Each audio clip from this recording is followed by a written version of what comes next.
तब्दीली के साथ बदलते भारत की शान।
क्या हुआ जुमी? तू रो क्यों रही है? क्या हुआ तुझे? बोल जुमी, क्या हुआ तुझे? किसी ने कुछ किया क्या तुम्हारे साथ? दीदी, मुझे मदन चाचा ने बहुत डांटा और मुझे दुकान से धक्का मारकर बाहर निकल दिया और हमको कभी भी नहीं सामान देंगे। ठीक है जुमी, अब तुम रो मत। मैं हूँ ना, तुम जाके मुंह हाथ धो लो, जाओ।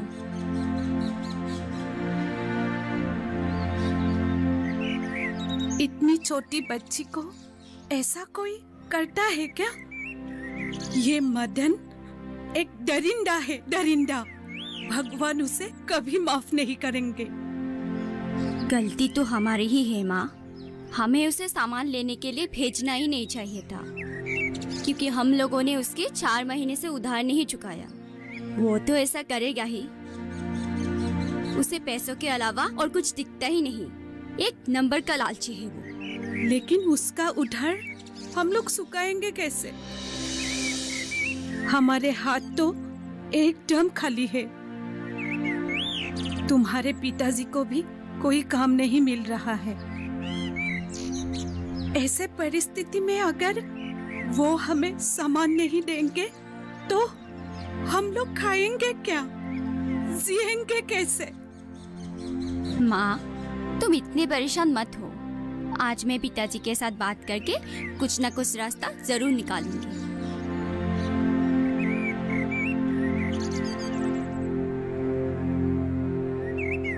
क्या हुआ भैया? तू इतनी परेशान है? सब ठीक ठाक है तो? कुछ ठीक नहीं है विपिन। बहुत बुरा दिन चल रहा है मेरा। क्यों? क्या हुआ? इन दिनों मुझे कहीं पर काम नहीं मिल रहा है। खेती भी खराब हो गई। मुझे समझ में नहीं आ रहा है मैं कहां से पैसा लाऊं। परसों चूमी को मदन ने दुकान से धक्का देकर भगा दिया। वो रोती रोती घर आई। ऐसा क्या उसने? इतने छोटे से लड़के के साथ तूने कुछ क्या कि नहीं? मैं क्या करूं? मैं क्या कर सकता हूं? इतनी दिनों से उसके दुकान से ही सामान लाता हूं और आज 4 महीनों से उसका उधार नहीं चुका पा रहा हूं। इसीलिए उसने ऐसा किया। अब तो सामान देना भी बंद कर दिया। ये तो बहुत बुरा हुआ भैया तुम्हारे साथ। हाँ विपिन, उस दिन से मेरे घर में ठीक तरह से चूल्हा भी नहीं जल रहा है। अगर हालात ऐसे ही रहेंगे तो एक दिन हम सब लोगों को भूखा मरना पड़ेगा। तू ऐसा क्यों कह रहे हो भैया? भगवान पर विश्वास रख, कोई ना कोई तो रास्ता जरूर निकलेंगे। हाँ, अब तो उसी के ऊपर भरोसा है। चल अब चलते हैं। ठीक है, चल।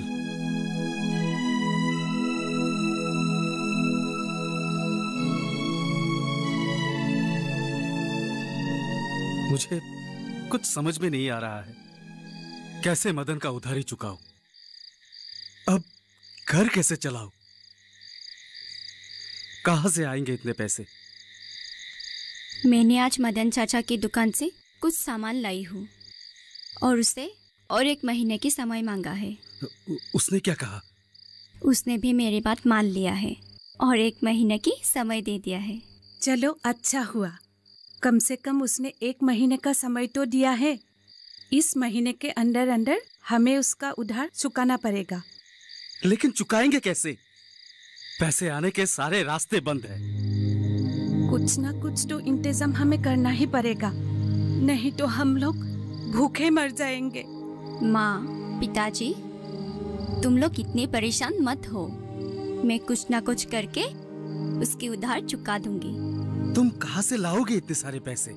मैं ट्यूशन करूंगी, दोस्तों से उधार लूंगी और उन्हीं पैसों से 4 महीने की उधार चुकाऊंगी। लेकिन उसके बाद भी तो हमें जीने के लिए पैसों की जरूरत होगी।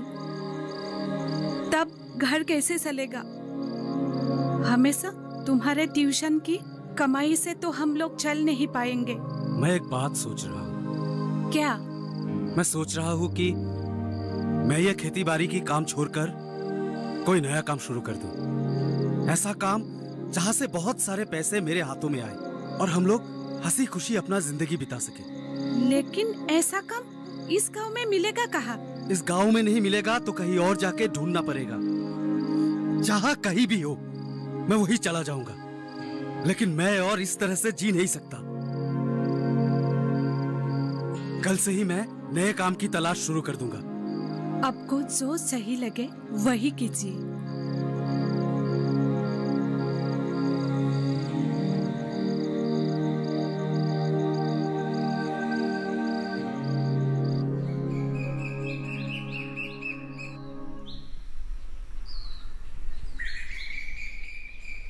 तो तुम्हें पैसों की बहुत जरूरत है? हाँ प्रवीण, तुमसे पैसे मांगने की मेरा बिल्कुल मन नहीं था, लेकिन मेरे हालात ने मुझे ये कहने पर मजबूर कर दिया। तुम मुझे गलत मत समझना।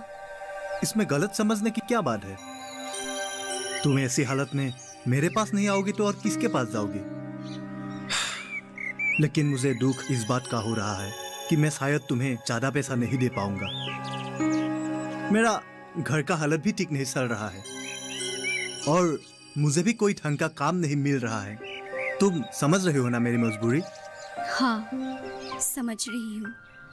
और एक बात मैं तुमसे कहने ही वाला था। कैसी बात? मैं सोच रहा हूँ कि मैं शहर चला जाऊंगा। लेकिन क्यों? क्योंकि इस गांव में कुछ बसा ही नहीं है और इस गांव में रहकर मैं ज्यादा पैसा नहीं कमा पाऊंगा।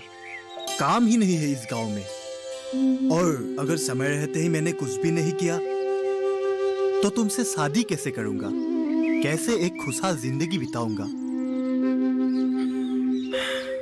इसीलिए मैंने सोचा है कि 2-1 महीने के अंदर मैं शहर चला जाऊं और वहां जाके एक अच्छी नौकरी करूंगा और वहीं पे ही काम करूंगा। नहीं तो मैं जिंदगी में कुछ नहीं कर पाऊंगा। तो तुम शहर चले जाओगे? वहां जाके तो तुम मुझे भूल ही जाओगे। ऐसा कभी हो सकता है क्या? मैं जहां भी जाऊं तुम हमेशा मेरे दिल में रहोगी और मैं तुम्ही से ही शादी करूंगा। कब जा रहे हो तुम शहर? अभी नहीं, और कुछ दिन बाद। सारे इंतजाम करने में मुझे 2-3 महीना तो लग ही जाएगा। और एक बात, तुम्हारे जो पैसों की जरूरत है ना, मैं 1-2 दिन में ही पूरा कर दूंगा। मालूम नहीं कितना दे पाऊंगा, लेकिन मैं ट्राई करूंगा कि तुम्हें कम से कम 10 या 20 हजार रुपया दे दूंगा। ठीक है। ठीक है, अभी चलते हैं, मुझे कोई और जगह भी जाना है। ठीक है, चलो चलो।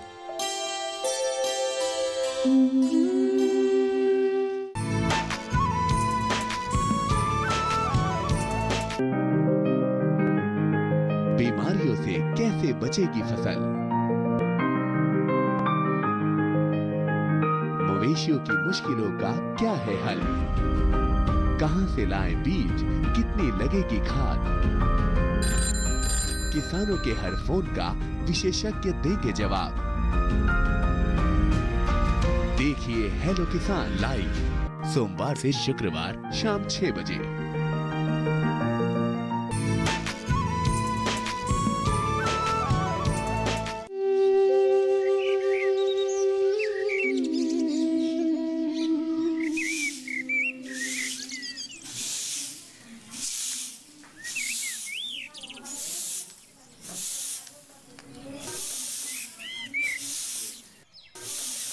मालती चाची, सविता। क्या हुआ बीरेन? इतना चिल्ला क्यों रहे हो? कुछ हुआ है क्या बीरेन भैया? मोहन चाचा का एक्सीडेंट हो गया है। क्या? पर कहाँ? कैसे? अब पिताजी कहाँ है? मोहन चाचा शहर से आ रहे थे, तभी गांव पहुंचने से पहले किसी गाड़ी ने उन्हें टक्कर मार दिया और बुरी तरह से वो जख्मी हो गया। लोगों ने उन्हें हॉस्पिटल पहुंचा दिया है, अब वो हॉस्पिटल में ही है। हे भगवान, ये सब क्या हो गया? मालती चाची, सविता, आप लोग चाहे तो मेरे साथ हॉस्पिटल जा सकते हैं। ठीक है, चलिए बीरेन भैया। हाँ चलो। हे भगवान, कुछ अनर्थ मत करना।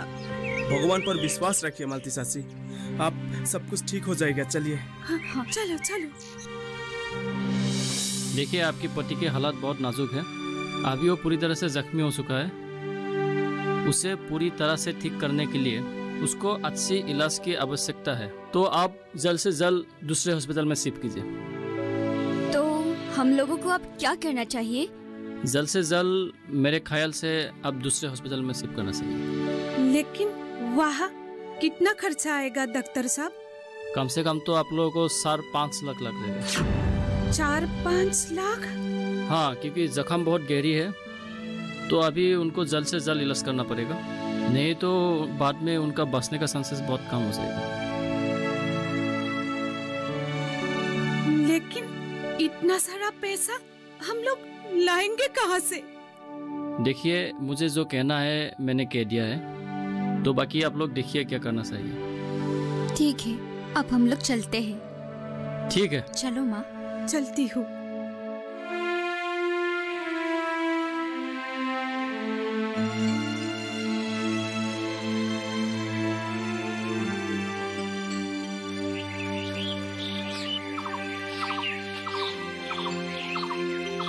तुम इतनी परेशान मत रहो, कुछ ना कुछ रास्ता जरूर निकलेगा। पिताजी की ये हालत मैं सह नहीं पा रही हूँ। उसे इस हालत में देखने के बाद भी हम लोग कुछ नहीं कर पा रहे हैं। अगर हम लोगों ने 2-3 दिन के अंदर पिताजी को आज से अस्पताल में इलाज नहीं करवाया, तो हम हमेशा के लिए पिताजी को खो देंगे। अपने आप को संभालो सविता, ऐसे रोने से कुछ फायदा नहीं। धीरज रखो, सब ठीक हो जाएगा। लेकिन कैसे प्रवीण, कैसे कैसे ठीक होगा पिताजी? उन्हें ठीक करने के लिए हमें 4-5 लाख रुपए की जरूरत है, और हमारे पास अब तक ज्यादा से ज्यादा 10-20 हजार ही इकट्ठा हुए हैं। कैसे सब ठीक हो जाएगा? अभी भी 2-3 दिन हमारे पास है ना, हम कुछ ना कुछ कर लेंगे। हमें अभी हिम्मत से काम लेना पड़ेगा। जब तक कोशिश कर सकेंगे तब तक कोशिश करेंगे, उसके बाद तो भगवान ही मालिक है। हाँ, तुम ठीक कह रहे हो। हमें इतना जल्दी हार नहीं माननी है। हमें आखिरी वक्त तक लड़ना चाहिए। मैं लड़ूंगी, आखिरी वक्त तक लड़ूंगी। पिताजी को बचाने के लिए मैं सब कुछ करूंगी। तो प्रवीण, एक काम करते हैं। क्या? तो आज से हम पैसों के इंतजाम करने के लिए हम दोनों साथ नहीं जाएंगे, क्योंकि अगर हम दोनों साथ जाएंगे तो हम ज्यादा लोगों के पास नहीं जा पाएंगे। अगर हम दोनों अलग अलग होकर जाएंगे तो ज्यादा लोगों के पास जा पाएंगे। हाँ, तुम ठीक कह रही हो। तो ठीक है, हम अब चलते हैं। शाम को अस्पताल में मिलते हैं। हाँ ठीक है, चलो चलो।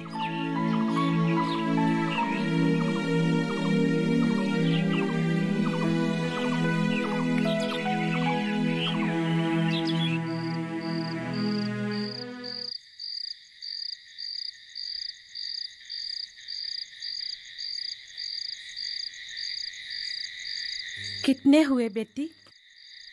ज्यादा नहीं हुआ है माँ। पहले का 50,000 मिलकर अब तक 70,000 ही इकट्ठा हुए हैं। हमें और पैसों की जरूरत है। तो एक काम करते हैं। क्या? तुम्हारे शादी के लिए तुम्हारी दादी का दिया हुआ 2-3 गहने रखे थे, वो कल बेच दूंगी। ठीक है माँ, लेकिन तब भी हमें और पैसों की जरूरत होगी। वो तो है, लेकिन इन पैसों से तुम्हारे पिताजी का कुछ दिन तो इलाज कर सकूंगी। हाँ, कर तो सकूंगी।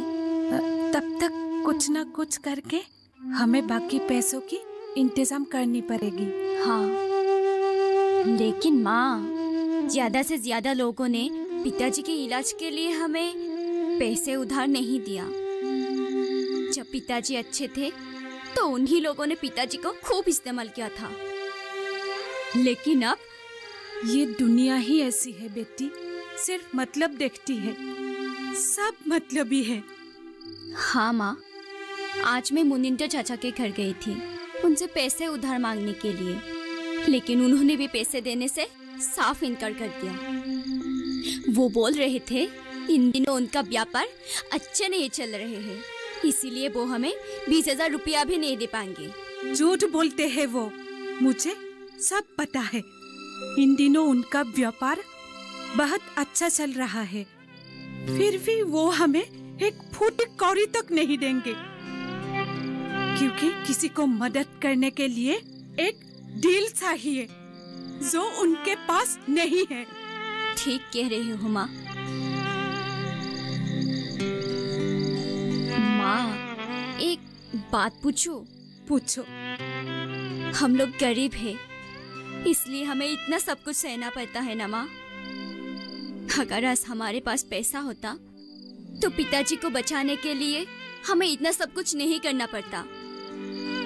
भगवान ने हमें गरीब बनाया है, इसलिए हमें ये सब सहना ही पड़ेगा बेटी। गरीब होना भी एक अभिशाप है ना माँ? हाँ बेटी, एक अभिशाप ही है। लेकिन भगवान ने हमें गरीब बनाया ही क्यों?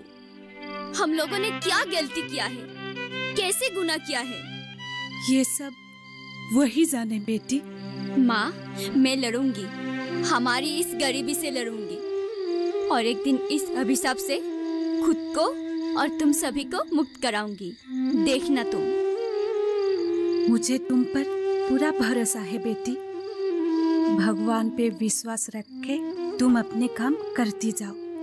एक ना एक दिन तुम हमें इस गरीबी से जरूर आजाद कर सकोगी। पहले जैसे भी हो पिताजी को ठीक कर लो, उसके बाद मैं एक नई जिंदगी शुरू करूंगी। ठीक है बेटी, अब तुम सो जाओ, मैं भी सो जाती हूँ। सुबह जल्दी उठ के तुम्हारे पिताजी के पास भी तो जाना है। हाँ ठीक है माँ, ये रखो। सो जाओ।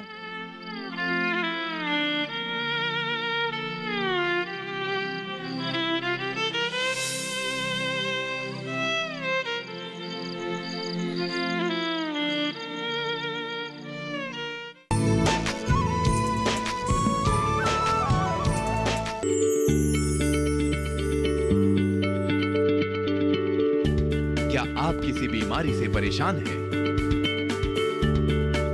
चाहते हैं डॉक्टर की सलाह?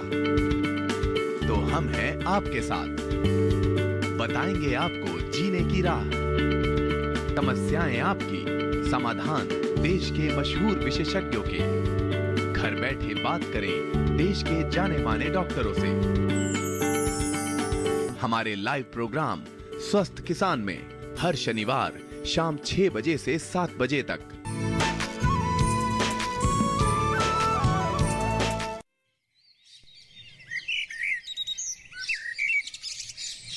माँ जल्दी चलो, नहीं तो गाड़ी छूट जाएगी। हाँ बस हो गई बेटी, मैं अभी आई।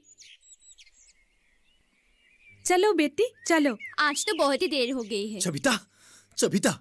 क्या हुआ प्रवीण? तुम लोग ये खाना घर पे रख दो। खाना घर पे रख दो? लेकिन क्यों? क्योंकि मोहन चाचा। क्या हुआ पिताजी को? मोहन चाचा ये खाना नहीं खा पाएंगे। ये खाना नहीं खा पाएंगे? लेकिन क्यों नहीं खा पाएंगे? क्योंकि सासी। प्रवीण बताओ तो कुछ। मोहन चाचा। बोलो, मोहन सासा अब इस दुनिया में नहीं रहे। प्रवीण, तुम्हें क्या बक रहे हो? मैं सच बोल रहा हूँ सबिता, मैं अभी अभी हॉस्पिटल से ही आ रहा हूँ। नहीं, ये नहीं हो सकती। मेरे पिताजी इस दुनिया में नहीं।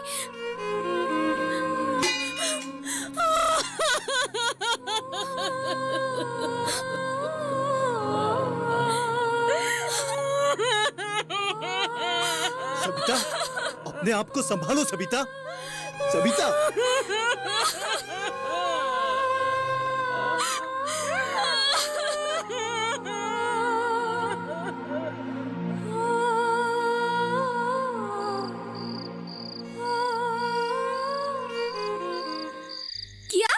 शादी? हाँ, शादी। लेकिन माँ, मैंने तुम्हें कितनी बार कहा है कि मुझे अब शादी नहीं करनी है। मुझे और भी बहुत सारे काम करने हैं और उसके बाद ही मैं इस बारे में सोच सकती हूँ। लेकिन अगर मैं कहूँ कि इसलिए ही मैं तुमसे शादी के लिए बोल रही हूँ क्योंकि शादी के बाद ही तुम्हारे सारे सपने पूरे हो सकते हैं। मतलब? देखो बेटी, मैं भी चाहती हूँ तुम्हारे सारे सपने पूरे हो। तुमने मुझे और जुमी को लेकर जितने सपने देखे हैं वो भी पूरे हो। इसीलिए मैं तुमसे कह रही हूँ, तुम शादी कर लो। लेकिन मेरे सपनों से मेरा शादी का कैसा संबंध है माँ? संबंध है बेटी, बहुत ही गहरा संबंध है। बोलो तो सुनो।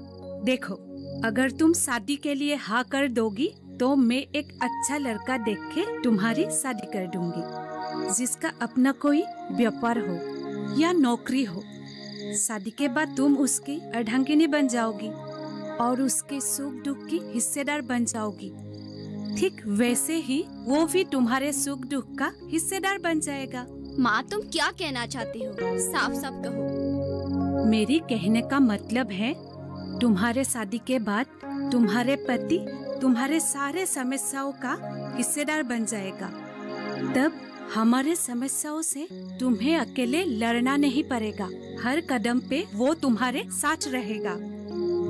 लेकिन अगर मेरे पति ने मेरी समस्याओं को अपनी समस्या नहीं माना तो? एक अच्छा पति कभी वैसा नहीं करेंगे और एक अच्छे परिवार का लड़का हमेशा अच्छा पति ही बनता है। लेकिन आजकल कौन अच्छा है और कौन बुरा है, ये सब जानना इतना आसान नहीं है। वो सब तुम मुझ पर छोड़ दो। पहले तुम शादी के लिए हाँ कह दो। मैं अभी तुम्हें कुछ नहीं बोल सकती हूँ माँ, मुझे सोचने के लिए थोड़ा वक्त चाहिए। तुम सोचकर ही मुझे बताना। मुझे तुम्हारे फैसले की इंतजार रहेगी। ठीक है।